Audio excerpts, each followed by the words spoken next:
Selamat siang pemirsa, TV-ku menghadirkan kembali kabar Jawa Tengah untuk Anda. Program berita ini juga dapat disaksikan melalui live streaming di tvku.tv/live. Bersama saya Mrs. Sasha, inilah berita utama edisi kali ini. Jadi host Monaf PPKO 2023, Udinus fasilitasi visitasi. Buruh tuntut kenaikan UMP 2024 sebesar 15%. PLN perkenalkan digitalisasi dan layanan ekstra bagi sektor industri.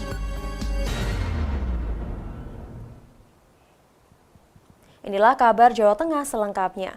Untuk memastikan hasil kegiatan Ormawa tepat sasaran di masyarakat, Direktorat Pembelajaran dan Mahasiswa Kemenristek Dikti menggelar kegiatan monitoring dan evaluasi visitasi program penguatan kapasitas Ormawa 2023. Di Jawa Tengah, Udinus mendapat kepercayaan menjadi host menyelenggarakan Monef PPKO 2023 ini.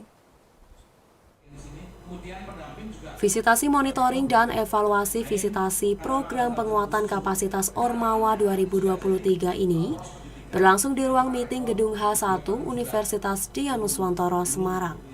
Dalam kegiatan ini ada 2 perguruan tinggi negeri, yakni Universitas Diponegoro dan Universitas Negeri Semarang, serta 2 perguruan tinggi swasta di Kota Semarang, salah satunya Udinus. Keempat perguruan tinggi ini akan mengikuti program Monef PPKO tahun ini. Kegiatan ini menjadi pembuka rangkaian visitasi. Para pengampu program PPK Ormawa dari setiap perguruan tinggi diminta memaparkan hasil pelaksanaan PPK Ormawa selama hampir 1 tahun ini. Mulai dari perencanaan program, pemetaan masalah dan sasaran hingga pelaksanaan di lapangan dan evaluasi dari pelaksanaan tersebut di tingkat perguruan tinggi. Reviewer PPKO akan melakukan visitasi ke daerah-daerah untuk mencocokkan data di logbook dan di lapangan, serta akan mewawancarai para stakeholder yang menjadi sasaran kegiatan. Jadi visitasi ini dalam rangka untuk mencocokkan data yang sudah kami peroleh melalui logbook dan PKP, penilaian kemajuan pelaksanaan. Kita akan lihat di lapangan, di desa-desa, terutama konfirmasi kepada stakeholder, kepada pemerintah desa dan sebagainya, apakah memang tim pelaksana, Ormawa, dosen, perguruan tinggi dan mitranya itu memang layak untuk memperoleh apresiasi pada saat abdi daya Ormawa nanti. Terutama mahasiswa itu bisa mempelajari jadi mereka diterjunkan ke desa itu sehingga banyak sekali ilmu yang bisa peroleh. Yang tadinya nggak bisa ngomong dengan orang desa, mereka jadi bisa bicara. Yang tadinya tidak bisa memimpin kerja dalam tim jadi bisa, karena kan mereka kerja kelompok 15 orang. Kemudian ada yang tadinya tidak tahu mereka tuh harus bermitra dengan siapa di pemerintahan, jadi tahu. Seperti misalnya untuk kampung iklim, mitigasi bencana, mereka akan mitra dengan siapa? Misalnya mereka jadi menggait Dinas Lingkungan Hidup dengan Badan Penanggulangan Bencana Daerah dan sebagainya. Jadi mereka secara tidak langsung mereka tuh belajar dengan kondisi situasi yang ada di desa. Sementara itu dari pihak Udinus, dari 16 proposal yang dikirimkan dalam program ini, sebanyak 10 proposal berhasil lolos didanai. 7 diantaranya lolos verifikasi untuk visitasi dan program abdi daya yang akan diselenggarakan di Jember. Ya, kami berharap PPK Ormawa itu selalu ada karena memang mengajarkan adik-adik kita itu untuk terjun ke masyarakat langsung. Jadi soft skill-nya terasa, mau kerjasamanya, negosiasinya, mencari mitra, berkomunikasi dengan masyarakat yang ada di desa, itu satu hal yang luar biasa, apalagi kalau mahasiswa yang ikut organisasi tadi enggak orang kota gitu.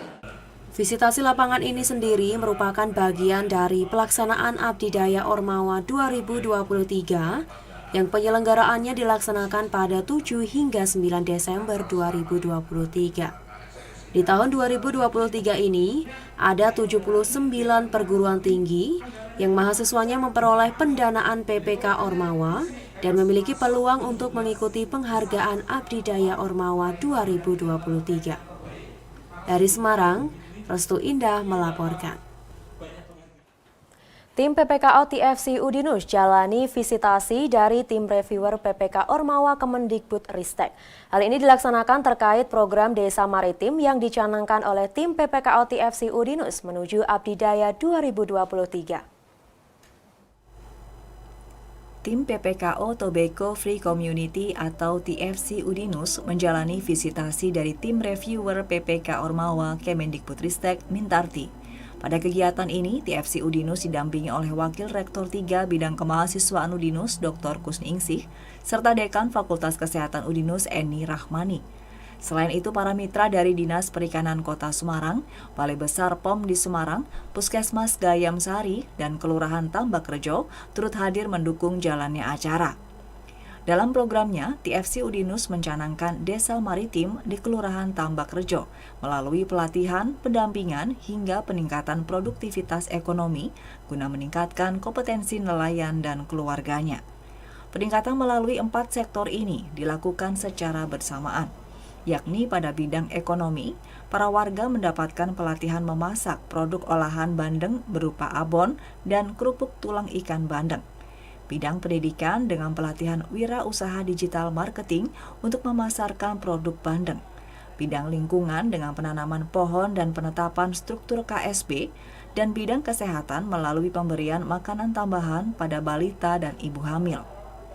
Kasih Pembangunan dan Pemerintahan Kelurahan Tambakrejo Wahyu Ningsih memberikan apresiasi atas kegiatan tim PPKO TFC Udinus.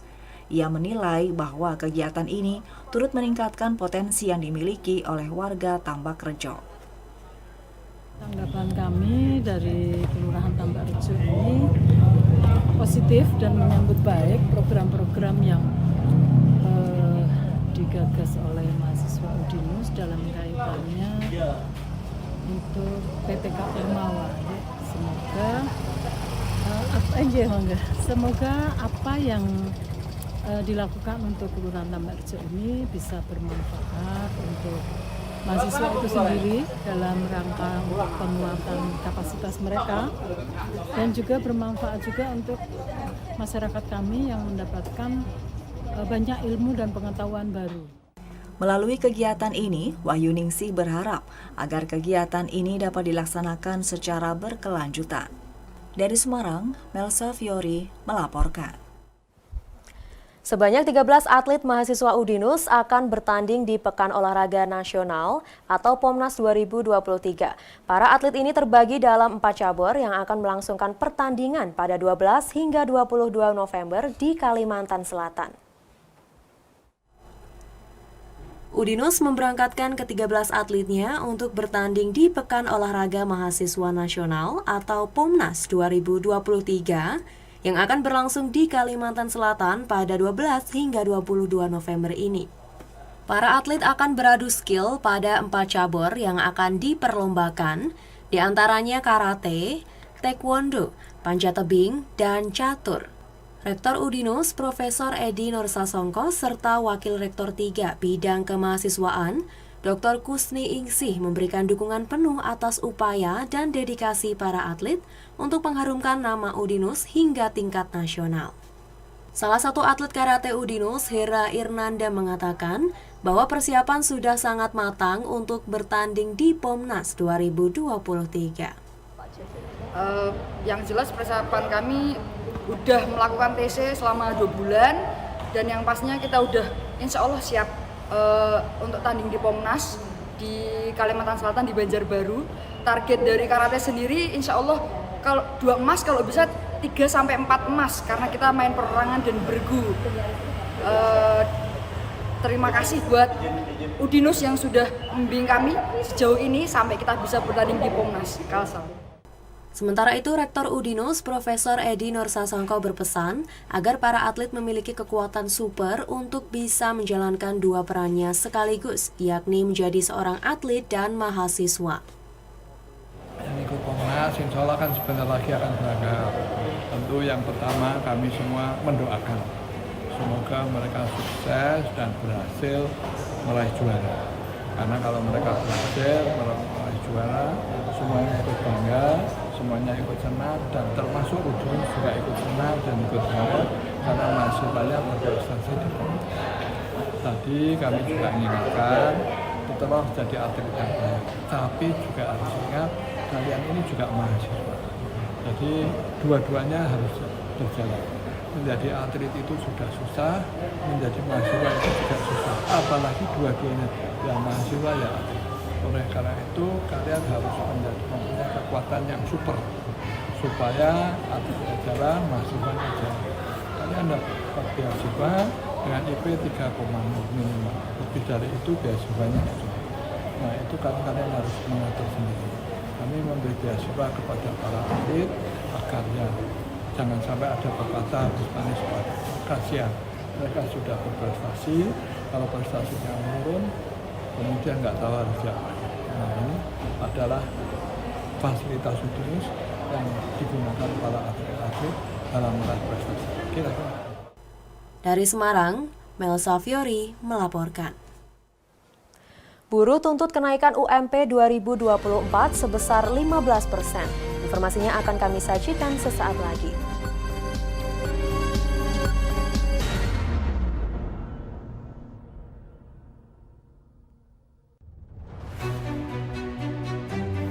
Jadi rumah BUMN Gunung Kidul ini dibangun untuk mendampingi UMKM agar lebih dikenal di banyak kalangan masyarakat. Salah satu dari 4 prioritas programnya adalah ekspor. Kemudian kami dapat tawaran dari PLN untuk mengikuti pameran di Pasar Senggol Turki. Untuk PLN kami menyampaikan yang pertama terima kasih atas kesempatannya selama ini. Jadi selama 2 tahun ini kami diajak untuk ikut pameran G20, kemudian kami diajak untuk kemarin pameran. Kami berharap rumah BUMN Gunung Kidul binaan PT PLN Persero dapat menjadi wadah bagi UMKM di Yogyakarta dan sekitarnya. Rumah BUMN Gunung Kidul dari Yogyakarta untuk dunia.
Jadi rumah BUMN Gunung Kidul ini dibangun untuk mendampingi UMKM agar lebih dikenal di banyak kalangan masyarakat.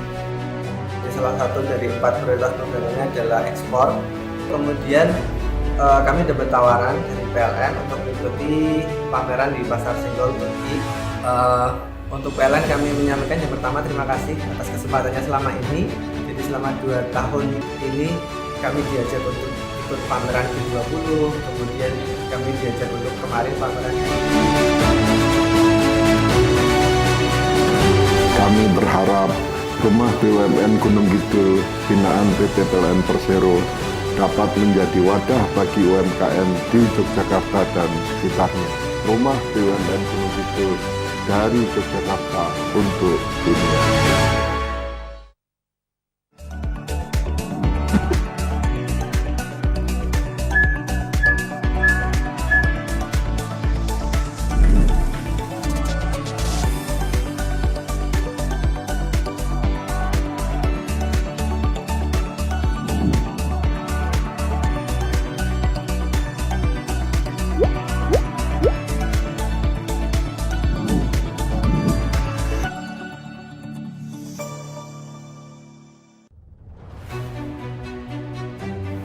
Jadi rumah BUMN Gunung Kidul ini dibangun untuk mendampingi UMKM agar lebih dikenal di banyak kalangan masyarakat. Salah satu dari 4 prioritas programnya adalah ekspor. Kemudian kami dapat tawaran dari PLN untuk mengikuti pameran di Pasar Senggol Turki. Untuk PLN kami menyampaikan yang pertama terima kasih atas kesempatannya selama ini. Jadi selama 2 tahun ini kami diajak untuk ikut pameran G20, kemudian kami diajak untuk kemarin pameran. Kami berharap Rumah BUMN Gunung Kidul binaan PT PLN Persero dapat menjadi wadah bagi UMKM di Yogyakarta dan sekitarnya. Rumah BUMN Gunung Kidul dari Yogyakarta untuk dunia.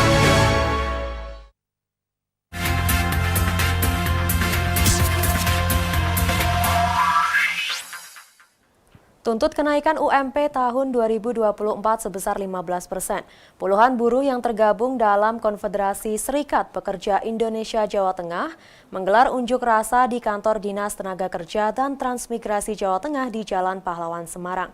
Selain berorasi, massa buruh juga menyegel kantor Disnaker Trans serta membakar ban bekas. Aksi demo buruh yang tergabung dalam Konfederasi Serikat Pekerja Indonesia ini digelar Selasa sore di depan kantor Dinas Tenaga Kerja dan Transmigrasi Jawa Tengah di Jalan Pahlawan Semarang. Dengan membawa bendera organisasi dan sejumlah poster yang berisi tuntutan mereka, yakni kenaikan upah di tahun 2024. Buruh meminta upah minimum provinsi dan upah minimum kota di Jawa Tengah dapat naik sebesar 15% dari tahun 2023. Mereka juga merasa kecewa lantaran mereka tidak dilibatkan dalam penentuan skema upah tahun 2024 di 35 kabupaten kota di Jawa Tengah yang telah dilakukan pembahasannya di Solo. Meluapkan kekecewaannya, buruh melakukan penyegelan kantor di Disnaker Trans Jawa Tengah dan melakukan pembakaran ban bekas. Hari ini kita menuntut kepada tiga tuntutan yang kami sampaikan. Yang pertama adalah naikkan upah di 35 kabupaten kota di Jawa Tengah tahun 2024 sebesar minimal 15%. Konsep sudah kami sampaikan kepada Bapak PJ Gubernur tanggal 11 Oktober tahun 2023. Yang sebenarnya kami berharap konsep yang KSPI berikan kepada Bapak PJ Gubernur itu dibahas di rakor. Rakor yang dilakukan oleh Dinas Provinsi tanggal 6 sampai tanggal 7. Tiba-tiba rakor pembahasan terkait skema dan konsep yang sudah kita berikan kepada Bapak PJ Gubernur, KSPI tidak dilibatkan. Buruh menilai upah di Jawa Tengah masih sangat rendah bila dibandingkan provinsi lain. Untuk itulah dengan kenaikan 15% diharapkan buruh semakin sejahtera. Dari Semarang, Tutuk Carita melaporkan. Meski hujan sudah mulai turun, namun krisis air bersih di 2 dusun di Desa Curug Sewu Kendal masih terjadi. Kekurangan air ini ternyata lantaran bukan musim kemarau, tetapi juga minimnya sumber air yang mampu mencukupi air di desa 2 dusun tersebut. Warga di Dusun Robuyong, Desa Curug Sewu, Kecamatan Patean Kendal, hanya berharap bantuan air bersih dari pemerintah Kabupaten Kendal yang hampir setiap hari dikirim. Bahkan sudah hampir 3 bulan lebih, warga menggantungkan air bersih kiriman karena sumber mata air tidak mengeluarkan air di musim kemarau. Seorang warga Dusun Robuyong mengungkapkan wilayahnya mengalami kekeringan sejak 3 bulan terakhir. Selama kurun waktu tersebut, warga hanya mengandalkan bantuan air bersih. 3 bulanan. 3 bulan. Selama ini warga mencari air dari mana? Dari bantuan. Oh, dari bantuan. Mbak, harapan masyarakat sendiri seperti apa, Mbak? Ya, itu ada bantuan sumur bornya, Pak. Sampai ke rumah-rumah, yang minta itu galonnya sampai rumah sekalian. Bantuan air bersih dari pemerintah Kabupaten Kendal terus dilakukan. Kali ini melalui BPBD dan Basnas Kendal memberikan bantuan air bersih untuk warga terdampak kekeringan. Jadi total bantuannya ada 3 tangki. Ini kolaborasi dengan PMI, Basnas, dengan Kasmani juga. Kita memberikan bantuan ke Desa Curug Sewu, Kecamatan Patean. Jadi sebenarnya di Desa Curug Sewu ini bukan hanya terkait dengan kekeringan karena di musim kemarau, tapi memang di sini belum ada sumur air untuk didistribusikan kepada warga, kurang lebih sekitar 600 kakak. Jadi tahun ini sudah mendapatkan bantuan dari provinsi untuk pelaksanaan pengeboran air bersihnya, pengeboran sumber airnya, sehingga nanti kita akan membantu terkait dengan pendistribusiannya untuk pipanisasinya untuk 600 kakak yang ada di 2 dusun ini. Sementara Kepala BPBD Kendal, Ali Sutaryo menambahkan, selain di Desa Robuyong, bantuan air bersih juga diberikan di Dusun Patean, Dusun Jambangan, Dusun Bungkaran sebanyak 5 tangki dengan total 20.000 liter. Pada hari ini itu kita kirim 2 tangki, tapi bukan berarti 2 tangki. Sehari itu jatahnya 6 tangki, jadi 3 kali dropping. Kalau 2 berarti kan 6. Terus kemudian ini tadi diikuti oleh PMI di jalan, terus kita panggil ke sini sekalian. Bantuan dari Kasmani. Sudah berapa tangki yang dikirim ke Desa Robuyong dari? Kalau Robuyong kemarin sebelumnya itu kita juga 2 hari sekali, 3 hari sekali ke sini. Itu sampai sore 6 truk itu ngasih bantuan kepada kita sekitar 37 tangki, tapi tidak di sini semua, tapi kita sebar kepada desa-desa lain yang dalam hal ini di dukuh-dukuh yang lain, termasuk di Desa Kumpul dan juga di Robuyong ini. Hingga kini total pendistribusian air bersih ke daerah terdampak bencana kekeringan yang dilaksanakan BPBD Kabupaten Kendal sejak tanggal 19 Juli 2023 sebanyak 300 tangki dengan total kapasitas 1,3 juta liter. Dari Kendal, Tim Liputan TVku melaporkan. PLN perkenalkan digitalisasi dan layanan ekstra bagi sektor industri. Informasinya akan kami sajikan sesaat lagi.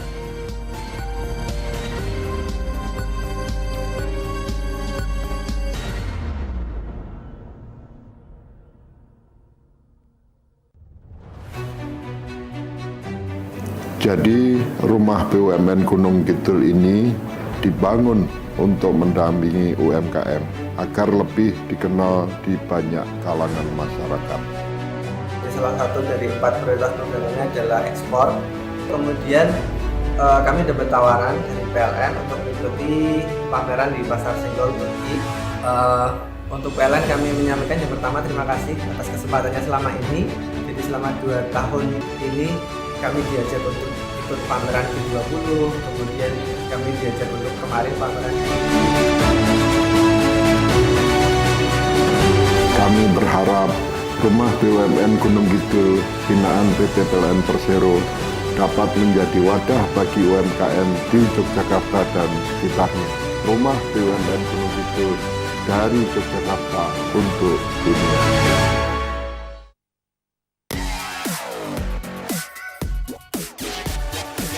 Tulip Active Series, Flawless Press Powder, Flawless Natural with UV Protection.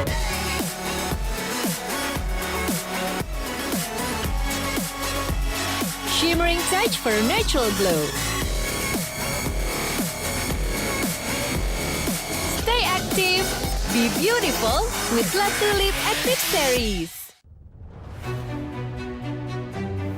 Jadi rumah BUMN Gunung Kidul ini dibangun untuk mendampingi UMKM agar lebih dikenal di banyak kalangan masyarakat. Salah satu dari 4 prioritas programnya adalah ekspor. Kemudian kami dapat tawaran dari PLN untuk mengikuti pameran di Pasar Senggol Turki. Untuk PLN kami menyampaikan yang pertama terima kasih atas kesempatannya selama ini. Jadi selama 2 tahun ini kami diajak untuk ikut pameran G20, kemudian kami diajak untuk kemarin pameran. Kami berharap Rumah BUMN Gunung Kidul binaan PT PLN Persero dapat menjadi wadah bagi UMKM di Yogyakarta dan sekitarnya. Rumah BUMN Gunung Kidul dari Yogyakarta untuk dunia.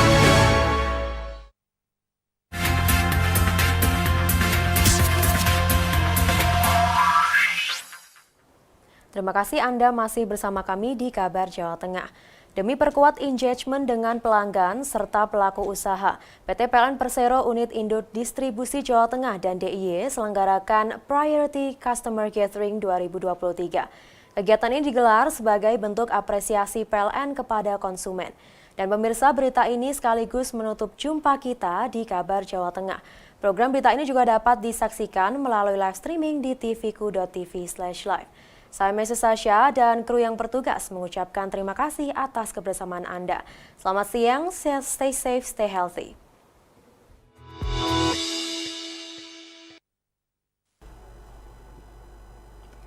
Kegiatan ini bentuk apresiasi PLN kepada konsumen tegangan tinggi dan konsumen tegangan menengah yang memiliki sumbangsih lebih dalam membangun Provinsi Jawa Tengah dan Daerah Istimewa Yogyakarta. Secara nasional, pelanggan tegangan tinggi memberikan kontribusi 30% dari penjualan listrik PLN. PLN berperan sebagai agen pembangunan, sehingga pertumbuhan demand, terutama energi listrik, menjadi isu yang sangat penting bagi PLN. Sebagai BUMN penyedia energi listrik di Indonesia, PLN Holding yang memberikan layanan kelistrikan andal, PLN Icon Plus yang menyediakan layanan digital seperti koneksi internet, PLN Haleora Power yang dapat menyuguhkan layanan operation and maintenance, dan ada juga PLN Insurance yang bergerak di bidang asuransi dan keamanan sektor keuangan. Karena PLN sudah mulai bertransformasi. Kalau tadi dibilang ada 4 pilar. Nah, salah satu pilarnya adalah inovasi, di mana kami akan berusaha selalu untuk berinovasi, memberikan produk-produk baru kepada pelanggan. Jadi PLN tidak hanya sekadar menjual listrik sekarang. Kepala Dinas Energi dan Sumber Daya Mineral Provinsi Jawa Tengah Budyo Darmawan mengapresiasi langkah PLN yang memberikan reward untuk para pelanggannya. Di Provinsi Jawa Tengah saat ini ada 13 juta pelanggan daya tersambung mencapai 19.306 MVA dengan rasio elektrifikasi 99,99%. Ini kami sampaikan selamat kepada penerima reward dan juga kepada pihak-pihak yang melakukan kerjasama pada kesempatan sore ini dalam upaya meningkatkan bisnis dan kemajuan industri di area Jawa Tengah. Acara PCG PLN Unit Induk Distribusi Jateng dan DIY ini dihadiri oleh 21 perwakilan pelanggan besar dan 9 perwakilan stakeholders. General Manager Instrumen Maintenance Area PT Solusi Bangun Indonesia Juhartono sebagai salah satu pelanggan yang hadir dalam acara tersebut mengungkapkan apresiasinya. Selama ini PLN sudah membantu kami dalam memproduksi semen ya sepanjang tahun 2023 dan juga sebelumnya, karena kami pelanggan setia. Jadi sejak berdirinya yang disebut PT Semen Cibinong dulu adalah ID PL-nya itu Semen Cibinong. Di Jateng dan DIY, saat ini PLN memiliki daya mampu pasok sebesar 7.277 MW dan beban puncak berada pada angka 4.996 MW dengan surplus daya sebesar 31,4%. Dari Magelang, Restu Indah melaporkan.